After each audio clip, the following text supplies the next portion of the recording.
نہ سننے پہ آئے تو میدان کی بات نہیں سنتا ہے۔ بھائی پیغمبر نے میدان میں ہی تو علی کو اپنے ہاتھوں پر اٹھایا تھا اور اٹھا کر کے کہا تھا من کنت مولا ہو فہذا علی المولا، بھائی جس چیز کا میں مولا ہوں اس کے علی مولا ہے۔ بات آئے گی ولایت کے حوالے سے، اس کے بعد جو آیت ہے انشاءاللہ کل ایک اور مجلس، اس کے بعد بہت ساری باتیں ہیں، بہت ساری گفتگو ہے، مگر گزارش یہی ہے کہ اگر آپ وقت پر آ جائیں تو یقیناً جو ہے ہمارا حوصلہ بھی بڑھ جائے گا، ہمارا دل بھی بڑھ جائے گا، اور پھر ہم یہ سوچیں گے کہ مومنین کو زیادہ سے زیادہ مسودہ جو ہے وہ پہنچایا جائے، زیادہ سے زیادہ گفتگو کی جائے۔ ایک سلوات بھیجے پر محمد وعلی محمد۔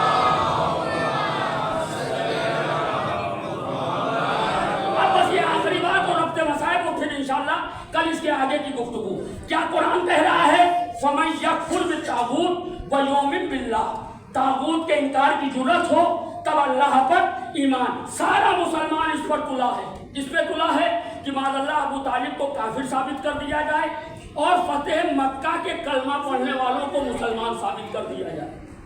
بھائی اگر تاریخ پر آپ کی نظر ہوگی تو آپ یقیناً جو ہے جو بات میں پہنچانا چاہتا ہوں پوری توجہ چاہتا ہوں۔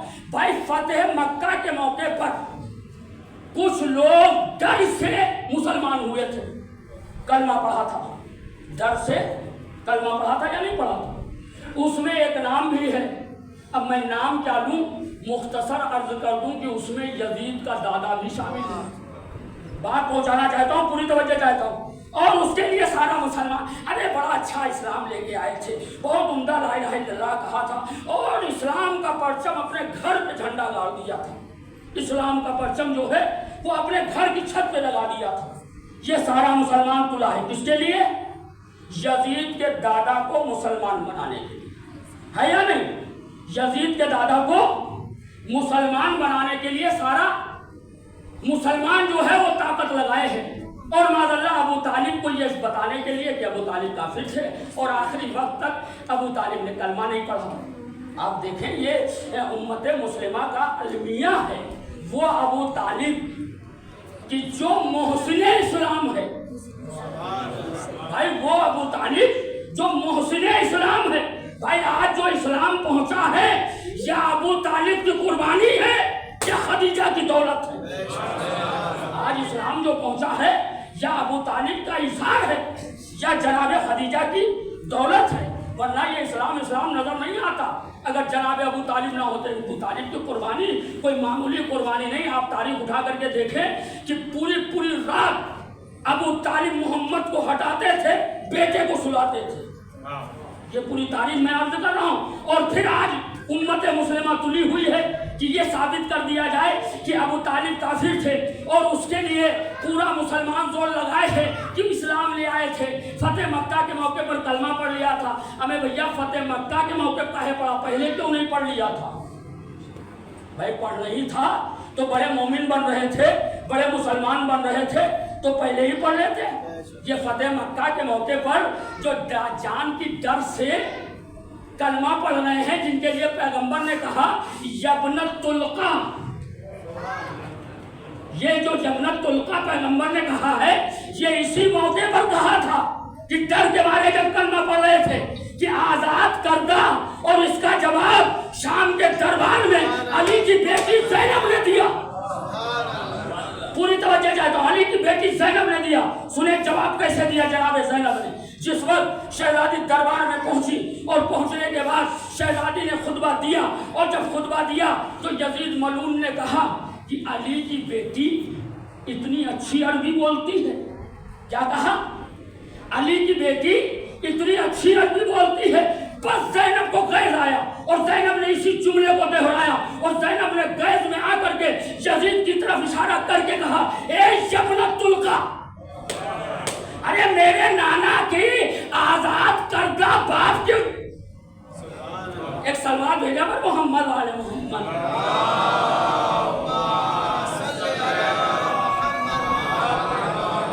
ہمارے نانا کی آزاد کردہ غلام کے بیٹے، یہ جناب زینب نے بتایا، اور ساری امت مسلمہ تلی ہوئی ہے، مسلمان بنا دیا جائے۔ اسلام لے آئے تھے، بڑے اسلام کے اندر بھائی یہی تو آیا تھا جس وقت پیغمبر کی وفات ہو گئی اور جب خلافت کا معاملہ آیا تو یہ علی کے پاس آ کر کے یہی کہہ رہا تھا، علی یہاں بیٹھے ہو، چلو نکلو، ہم لشکر سے پورے مدینوں کو بھر دیں گے، پیادوں سے بھر دیں گے، سواروں سے بھر دیں گے۔ تو علی نے یہی تو جواب دیا تھا، تو اسلام کا ہمدرد کب سے ہو گیا؟ تو کب سے مسلمان ہو گیا؟ تو کب سے اسلام کا حامی ہو گیا؟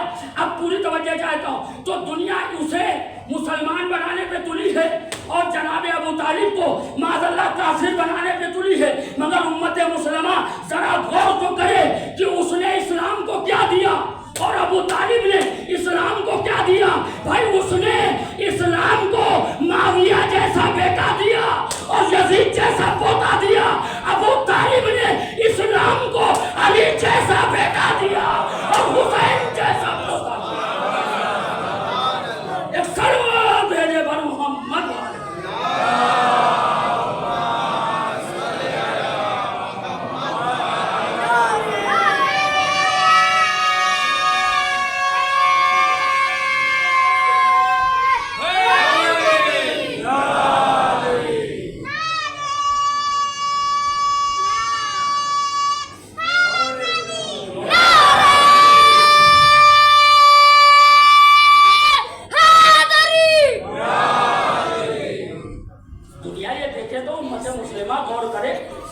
مسلمان بنانے پہ تلی ہے، اس نے اسلام کو کیا دیا؟ حاکم شام جیسا بیٹا دیا، یزید جیسا پوتا دیا، اور وہ جسے دنیا معاذ اللہ کافر بنانے پہ تلی ہوئی ہے، اس نے اسلام کو علی جیسا بیٹا دیا اور حسین جیسا پوتا دیا۔ آپ بتائیں کہ اگر حسین نہ ہوتے تو یہ دین ہوتا، یہ اسلام ہوتا، یہ شریعت ہوتی، یہ اللہ کی توحید ہوتی، یہ قرآن کی تلاوت ہوتی، یہ مسجدوں سے اذانوں کی آوازیں آ رہی ہوتی؟ یہ کس کی دین ہے؟ یہ ابو طالب کی دین ہے، یہ ابو طالب کے پوتے کی قربانی ہے۔ اور میں یہ کہتا ہوں کہ جو لوگ یہ کہتے ہیں کہ 18 بنی ہاشم، میں یہ کہتا ہوں کہ نہیں، غلط ہے۔ 18 بنی ہاشم کربلا میں نہیں تھے، بلکہ 18 اولاد ابو طالب تھے۔ ہماری دلیل ہے اس کے حوالے سے، 18 بنی ہاشم نہیں تھے، 18 اولاد ابو طالب تھے۔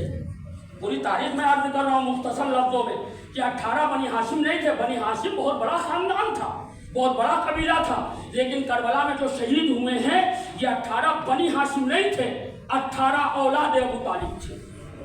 دلیل اس کی ہمارے پاس ہے، آپ تاریخ اٹھا کر کے دیکھیں کہ جناب مسلم کس کے پوتے ہیں؟ ابو طالب کے پوتے ہیں۔ اون محمد کس کے بیٹے ہیں؟ عبداللہ کے۔ عبداللہ کس کے بیٹے ہیں؟ جعفر طیار کے۔ جعفر طیار کس کے بیٹے ہیں؟ جناب ابو طالب کے۔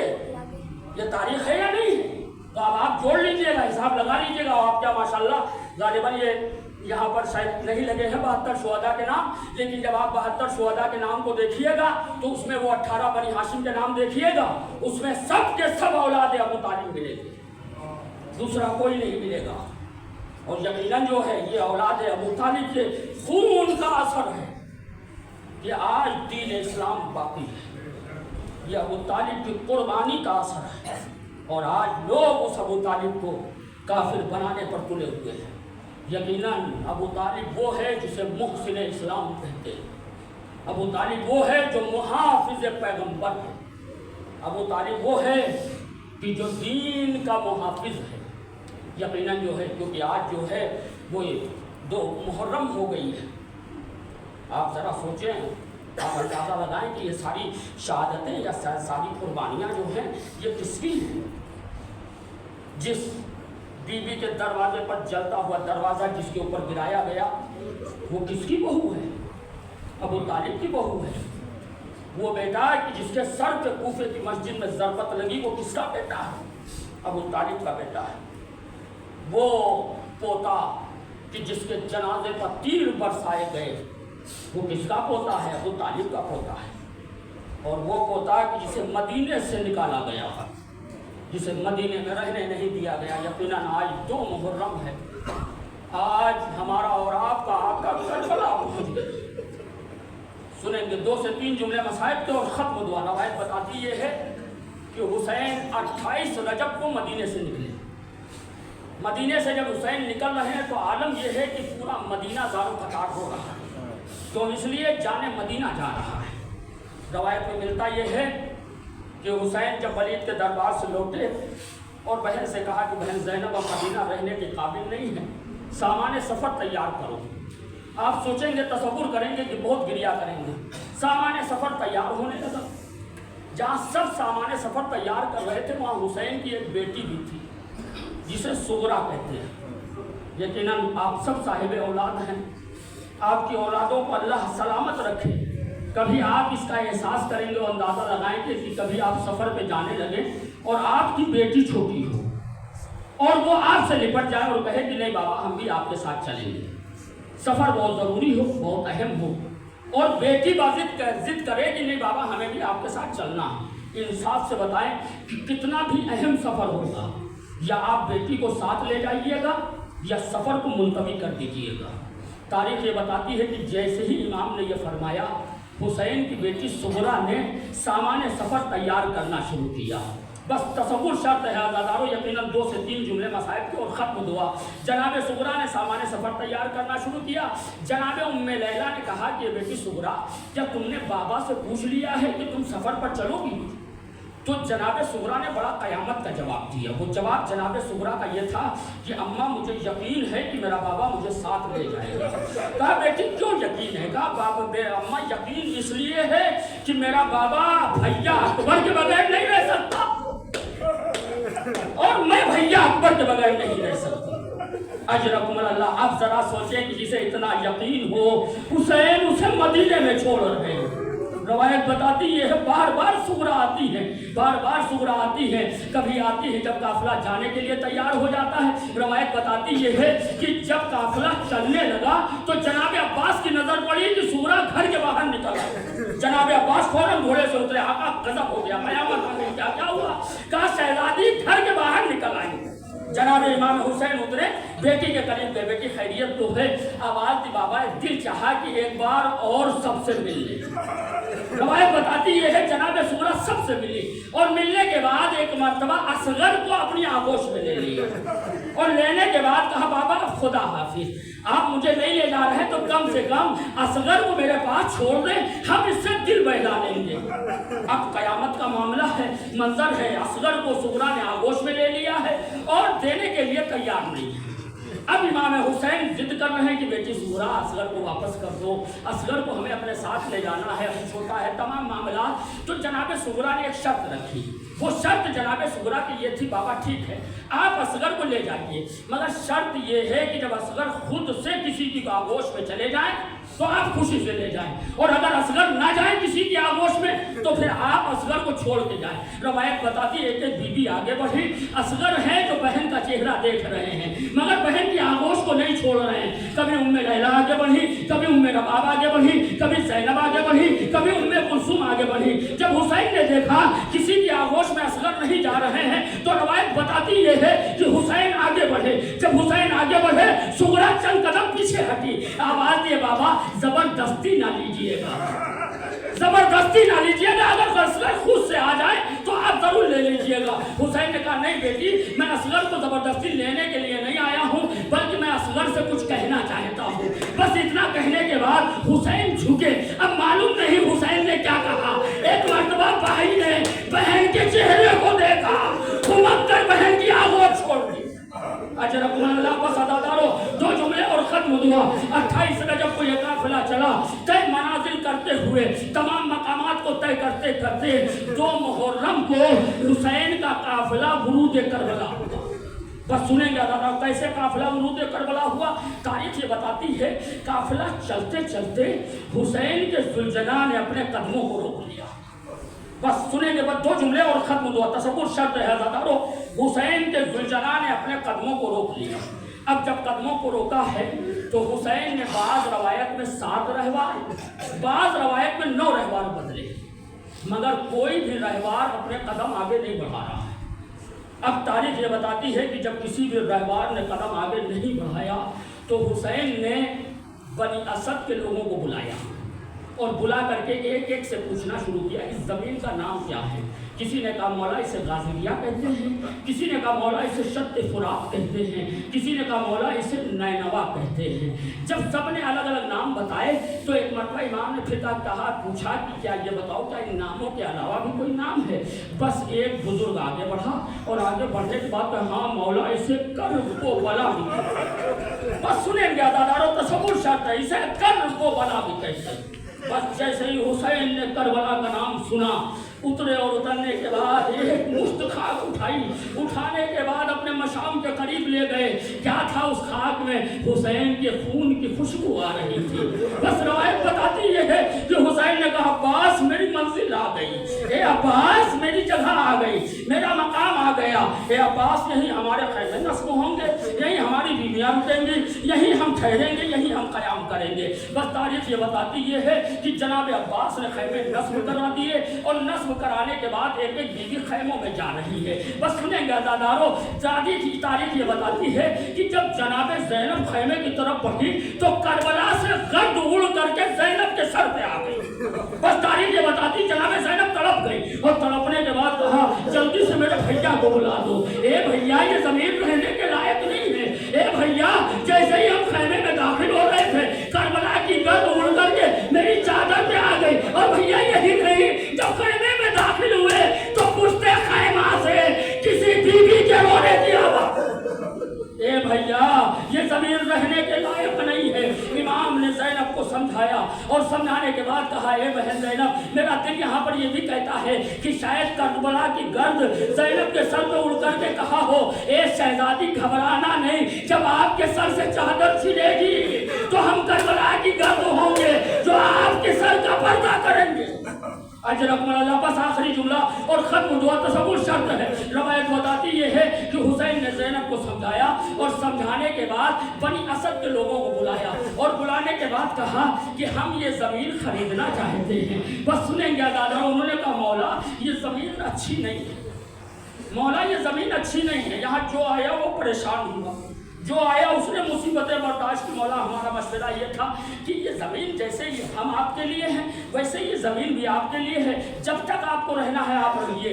مولا مگر یہ زمین خریدے نہ, کیونکہ یہ زمین اچھی نہیں ہے. جو نبی آیا وہ تکلیف اٹھایا, جو رسول آیا وہ پریشان ہوا, جس نے بھی قیام کیا اسے کچھ نہ کچھ اذیتیں ضرور پہنچی. امام نے کہا بس اب یہ زمین ہمارے لیے ہے اور ہم اس زمین کے لیے ہیں. جب امام نے فرمایا تو بہرحال جو قیمت معین ہوئی امام نے قیمت وہ ادا کی اور ادا کرنے کے بعد بس اب سنیں گے آخری جملہ. امام نے قیمت دینے کے بعد بنی اسد سے کہا کہ ہم یہ زمین تمہیں ہبہ کرتے ہیں. یہ زمین ہم نے خرید لیا, قیمت دے دی, مگر اب یہ زمین ہم تمہیں ہبہ کر رہے ہیں. کیسے ہبہ کر رہے ہیں سنیں گے عزادارو. امام نے چند شرطیں رکھی, کہا یہ زمین ہم تمہیں واپس دے رہے ہیں. پہلی شرط یہ ہے کہ جب ہم یہاں شہید کر ڈالے جائیں تو ہماری لاشوں کو دفن کر دینا. سنیں گے عزادارو, قیامت کا منظر, ہماری لاشوں کو دفن کر دینا. پہلی شرط یہ ہے. دوسری شرط یہ ہے کہ ہماری قبر کو مٹنے نہ دینا, ہماری قبر کے نشان کو مٹنے نہ دینا. اس کے بعد سنیں گے مولا نے فرمایا کہ تیسری شرط یہ ہے کہ جب کوئی زائر آئے تو 3 دن مہمان رکھنا. اجرکم اللہ. عزادارو بس تصور شرط ہے, 3 دن مہمان رکھنا. ہم یہ زمین تمہیں واپس دے رہے ہیں. بس تاریخ سے بتاتی یہ ہے یہ بنی اسد کے مردوں سے امام نے وصیت کر دی اور وصیت کرنے کے بعد امام نے کہا جاؤ اپنی گھر کی عورتوں کو بھیج دو. اب جو گھر کی عورتیں آئی ہیں روایت بتاتی امام نے فرمایا کہ دیکھو جب یہ ظالم چلے جائیں اور تمہارے مرد ہمارے جنازوں کو نہ دفن کریں تو انہیں غیرت دلانا, انہیں شرم دلانا, انہیں آمادہ کرنا کہ یہ میرے جنازے کو دفن کریں. بس تاریخ یہ بتاتی ہے کہ جب عورتیں جانے لگی امام نے کہا یہ ننھے ننھے بچے بیٹھے ہیں. امام نے کہا کہ جاؤ اپنے بچوں کو بھیج دو. ننھے ننھے بچے آئے. امام ایک ایک بچے کو آغوش میں اٹھاتے تھے, پیشانی کا بوسہ دیتے تھے. تمام بچوں کو اٹھایا اور پیشانی کا بوسہ دیا اور دینے کے بعد کہا بچوں اگر تمہارے ماں باپ میری لاش کو نہ دفن کریں تو کھیلتے کھیلتے آنا, ایک مشت خاک ڈال دینا.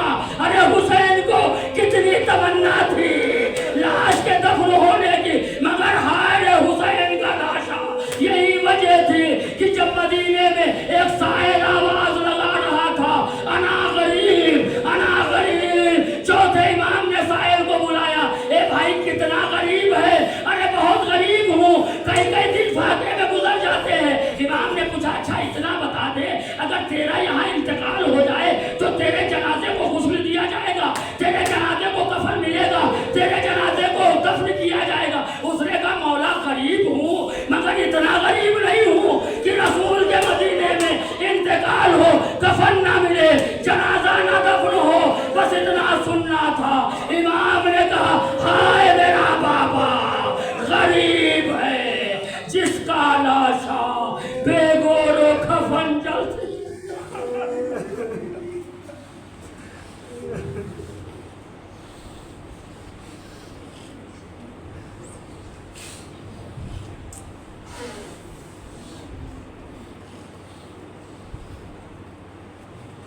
لعنۃ اللہ علی القوم الظالمین سیعلم الذین ظلموا یوم ینقلبون۔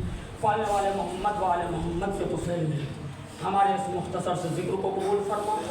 پالنے والے محمد و آل محمد کے طفیل میں حاضرین مجلس کی تمام دلی حاجتوں کو پورا فرما۔ پالنے والے محمد و آل محمد کے طفیل میں جو مقروض ہیں ان کے قرض کو ادا فرما۔ پالنے والے محمد و آل محمد کے طفیل میں جو بے روزگار انہیں روزی عطا فرما۔ پالنے والے محمد و آل محمد کے طفیل میں ہم سب کو عمل صالح کرنے کی توفیق عطا فرما۔ پالنے والے محمد و آل محمد کے طفیل میں جتنے مومن مومنات ہیں جو زیارات کے مشتاق ہیں جو زیارات سے مستفیض فرما۔